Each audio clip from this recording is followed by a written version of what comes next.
सुबह के 4 बज रहे थे, लेकिन अब तक शिवन्या का कोई अता पता नहीं था। ईशान पागलों की तरह उसे ढूंढ रहा था, लेकिन कुछ पता नहीं लग पा रहा था। न जाने कितनी बार वो अपने आदमियों को डांट चुका था। वो काफी बेचैन महसूस कर रहा था खुद को। वो अपनी जिंदगी में इतना कुछ खो चुका था कि अब अपनी शिवी को खोने की हिम्मत नहीं थी उसमें। उसने जो शिवन्या के लिए बॉडीगार्ड रखे थे, उनका भी कोई अता पता नहीं था। तब उसे लगा कि शायद शिवन्या अपने मायके जाने की चली गई होगी, तो वो मासा को कॉल करता है। उधर कुछ रिंग्स में ही मासा कॉल उठा लेते हैं। हेलो ईशान। हेलो मासा, कैसे हैं आप? मासा, बेटा हम बिल्कुल ठीक हैं, आप कैसे हैं? ईशान, मैं कि एकदम ठीक हूँ मासा। वो मुश्किल से इतना बोल पाता है। मासा, अच्छा बेटा शिवन्या कैसी है?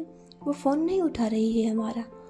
उनकी बात सुनकर ईशान को जो आखिरी होप बची थी वो भी खत्म हो गई। वो और ज्यादा परेशान हो गया। माशा, हेलो बेटा, आप सुन रहे हैं ना? जब काफी देर में ईशान ने कोई जवाब नहीं दिया तो वो बोली, ईशान, हाँ मासा, शिवन्या एकदम ठीक है। मासा, बेटा हमारी बात करवाएंगे उससे? ईशान, मासा वो मैं बाहर था, अभी घर जाकर बात करवाता हूँ मैं उससे। वो झूठ बोलते हुए बोला। मासा, अच्छा बेटा करवा देना एक बार हमसे बात, वरना हमें चिंता लगी रहेगी। ईशान, जी जी मासा, मैं करवाता हूँ। मासा, अच्छा बेटा रखते हैं। ईशान, जी मासा। ईशान और उसके आदमी सनशाइन रेसिडेंसी के कंट्रोल रूम में थे। वो सीसीटीवी फुटेज चेक कर रहे थे। सोसाइटी के गेट से बाहर निकलकर शिवन्या राइट साइड मुड़ी थी और कुछ देर चलकर ही एक ब्लैक स्कॉर्पियो आई और शिवन्या को जबरदस्ती अंदर बिठाकर ले गए कुछ लोग जिन्होंने ब्लैक मास्क और ब्लैक कपड़े पहन रखे थे। ये सब देखकर ईशान का दिमाग ठनका। वो गुस्से से चेयर से खड़े होते हुए बोला, व्हाट द हेल, किसकी इतनी हिम्मत हुई जो मेरी बीवी को किडनैप करने की हिम्मत की? वो गुस्से से गुर्राया। वो उतने गुस्से में था कि उसकी आवाज तक कांप रही थी और आंखों में जैसे खून उतर आया था। उसको इतने गुस्से में देखकर उसके आदमी भी कुछ हद तक डर गए थे। वो गुस्से में ही रूम से बाहर निकल गया। उसके पीछे उसके सारे आदमी भी निकल गए। वो काफी गुस्से में था। लंबे कदमों से वो गाड़ी में बैठ गया। तभी उसका फोन बजा। उसने फोन उठाया। हेलो तेजा, अपने बीवी को ढूंढ रहे हो? इतना बोलकर वो जोर जोर से हंसने लगा। ईशान, मुझे पता था इतनी घटिया हरकत तू ही कर सकता है साले। तेजा, अपनी बीवी की हिफाजत के लिए मैं हूँ, यही कहा था ना तूने, नहीं कर पाया ना? वो वापस हंसते हुए बोला। ईशान, साले पीठ पीछे ही तो कम करने वालों में से है ना तू, डरपोक कहीं का। अगर इतनी हिम्मत थी तो मेरी हाजिरी में ले जाकर दिखाता, लेकिन नहीं, तू तो है ही डरपोक, पीठ पीछे ही वार करता है। तेजा उसके ये सब कहने से बौखला गया। अपनी हद में रह लड़के, तेजा किसी से नहीं डरता और अब तुम अपनी बीवी को बचा कर दिखा। ईशान, मेरी बीवी को तो मैं बचा ही लूंगा, उसकी फिक्र तू मत कर, तू अपनी और अपने बेटे की सोच, समझा? ईशान ने इतना कहकर फोन काट दिया। ईशान के इस तरह से फोन काटने पर तेजा का गुस्सा और बढ़ गया। तेजा अपने आदमियों के ऊपर चीखा, उस लड़की पर नजर रखना कहीं भाग न पाए। इतना कहकर वह वहां से निकल गया। एक अंधेरे कमरे में शिवन्या को कुर्सी पर बैठाकर उसके हाथ पैर बांध रखे थे और मुंह में कपड़ा डालकर बंद कर रखा था। रोने की वजह से और भूख के कारण उसकी हालत काफी खराब थी। उसे बिल्कुल समझ नहीं आ रहा था कि उसे किसने इस तरह से बांध कर रखा है और क्यों।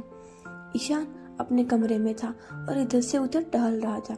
उसे कुछ समझ नहीं आ रहा था वो शिवन्या तक कैसे पहुंचे। वो भगवान से यही प्रार्थना कर रहा था कि उसकी शिवी सही सलामत हो। वो फिर से अकेला नहीं होना चाहता था।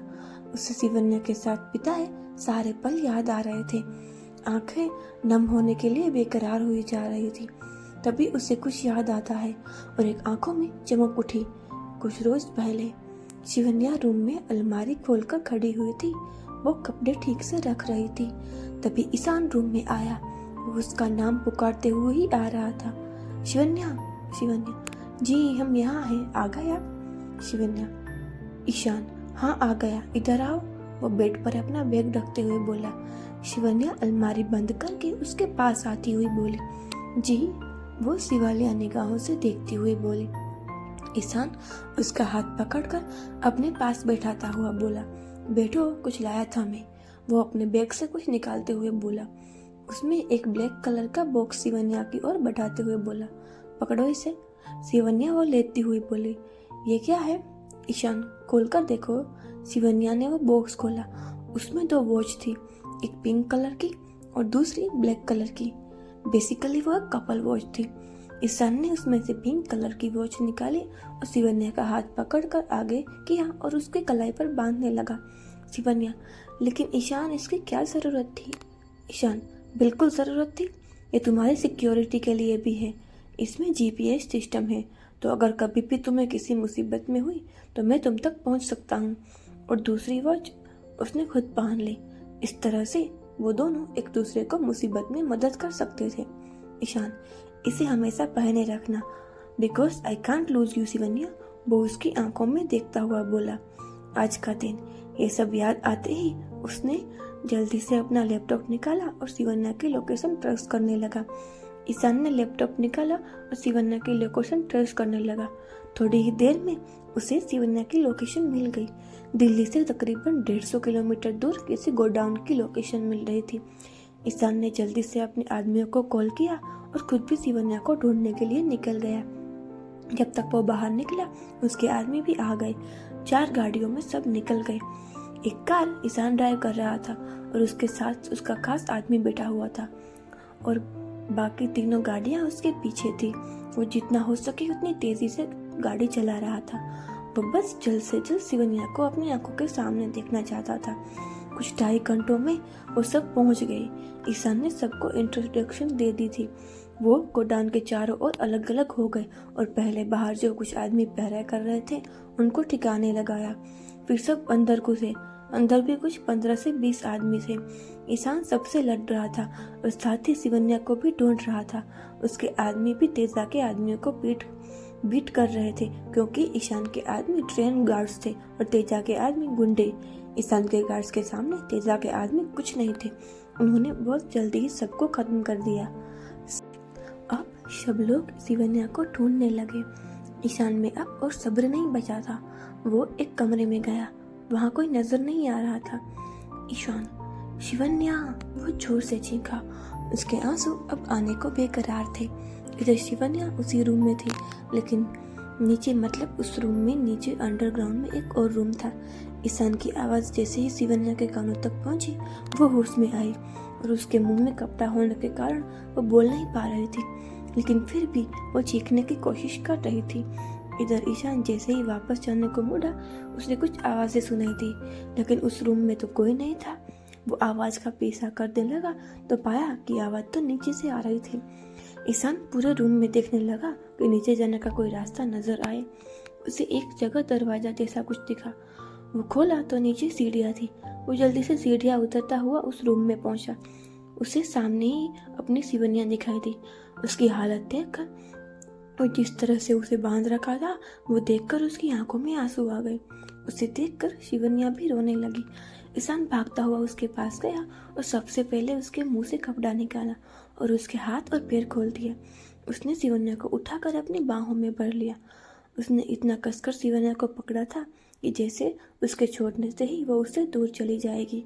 शिवन्या ने भी ईशान को टाइटली हग किया था, लेकिन धीरे धीरे उसकी पकड़ ढीली होने लगी और वह बेहोश हो गई।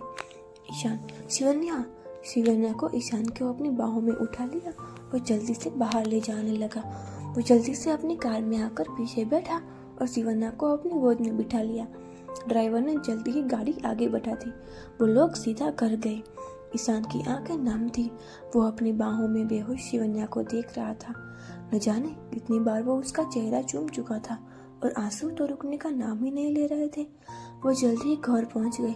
ईशान उसे सीधा उन दोनों के कमरे में ले आया और आकर बेड पर सुला लिया और कंबल से अच्छे से कवर कर दिया। उसने उसे स्टेथोस्कोप से चेक किया और बाकी सब देखने के बाद पता चला कि शिवन्या भूख की वजह से बेहोश हुई।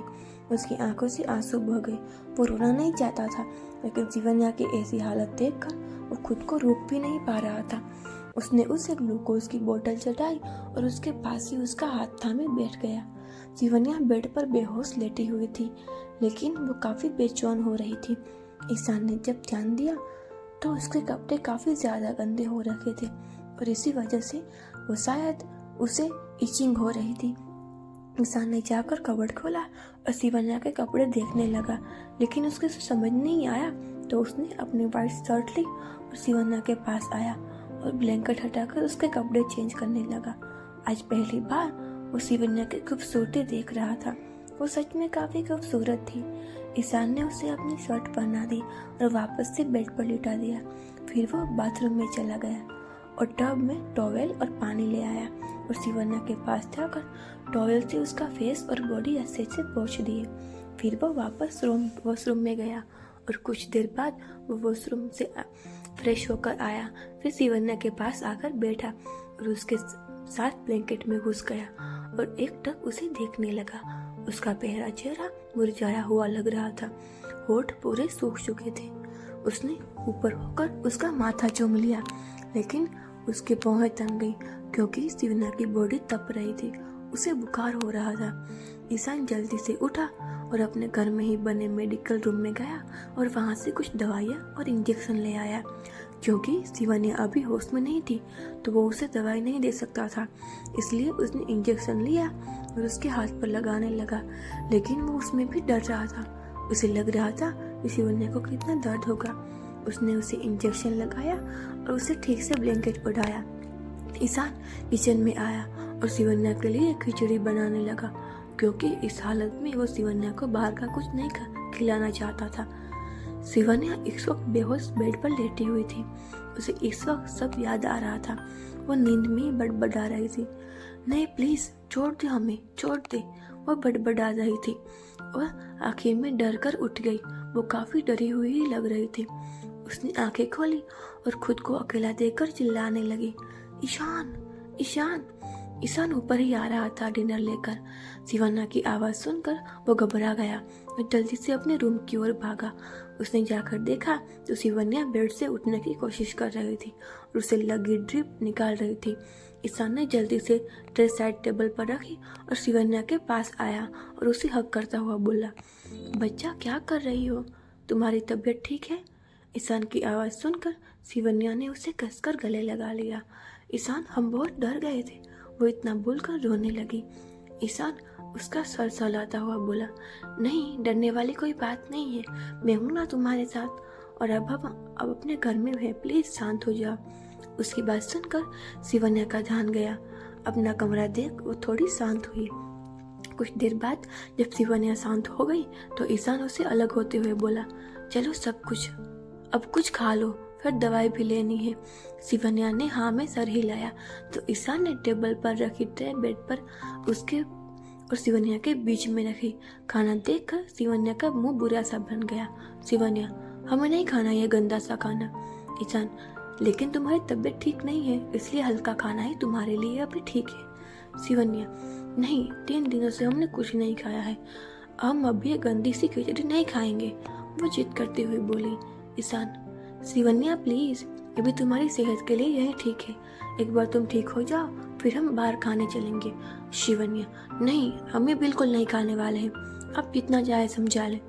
शिवन्या अपनी जिद लेकर बैठ गई क्योंकि उसे बहुत ज्यादा भूख लगी थी और बचपन से ही उसकी यही प्रॉब्लम थी। वो चाहे कितनी भी भूखी क्यों ना हो, लेकिन वो बिना स्वाद का खाना नहीं खा सकती थी। अपनी बात बोलकर शिवन्या बेड से नीचे उतरने लगी। उसे देखकर ईशान बोला, ये क्या कर रही हो शिवन्या, तबीयत ठीक नहीं है तुम्हारी? वो उसे बेड से नीचे उतरने से रोकते हुए बोला, शिवन्या हम खाना बनाने जा रहे हैं, हमें बहुत भूख लगी है और हम अब बिल्कुल ठीक हैं। वो उठकर बैठती हुई बोली। तभी उसकी नजर अपने कपड़ों पर गई। वो अपनी आंखें बड़ी करती हुई ईशान की ओर देखकर बोली, हमारे कपड़े किसने बदले? ईशान, मेरे अलावा यहाँ कोई नजर आ रहा है तुम्हें? वो सवाल के बदले सवाल करता हुआ बोला। उसकी बात सुनकर शिवन्या ने ना में सर हिलाया। ईशान, तो फिर ऑब्वियस सी बात है, मैंने ही बदले हैं। शिवन्या इत्तू सा मुंह बनाती हुई बोली, लेकिन आप ऐसे कैसे कर सकते हैं, हम बेहोश थे। उसकी बात काटते हुए ईशान बोला, तो वाइफ हो तुम मेरी? उसकी बात सुनकर शिवन्या अपना मुंह नीचे करके बैठ गई। ईशान उसके चेहरे को चीन से पकड़कर ऊपर करते हुए बोला, हे प्लीज़ ऐसे दुखी मत हो, हस्बैंड वाइफ है हम और इसमें कुछ गलत नहीं है। उसकी बात सुनकर शिवन्या उसकी आंखों में देखने लगी। वो अपनी बात आगे बढ़ाता हुआ बोला, मैं इससे ज़्यादा बहुत कुछ कर सकता हूँ। उसकी बात सुनकर शिवन्या की आंखें बड़ी हो गई। वो उसे घूरने लगी। ईशान उसके गाल पर हाथ रखकर, अच्छा बाबा रिलैक्स, ये एक मजाक था, तुम्हारी मर्जी के बिना कुछ नहीं होगा। उसकी बात सुनकर शिवन्या की जान में जान आई। ईशान अब बताओ क्या खाओगी, मैं बना कर लाता हूँ। शिवन्या, क्या आपको खाना बनाना आता है? ईशान, क्या तुम्हें अब भी कोई शक है? शिवन्या ने नाम में सर हिलाया। ईशान, अच्छा अब बोलो क्या खाओगी?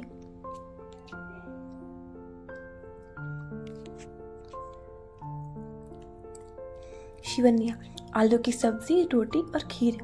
उसकी बात सुनकर ईशान ने उसे घूरने लगा। शिवन्या, क्या?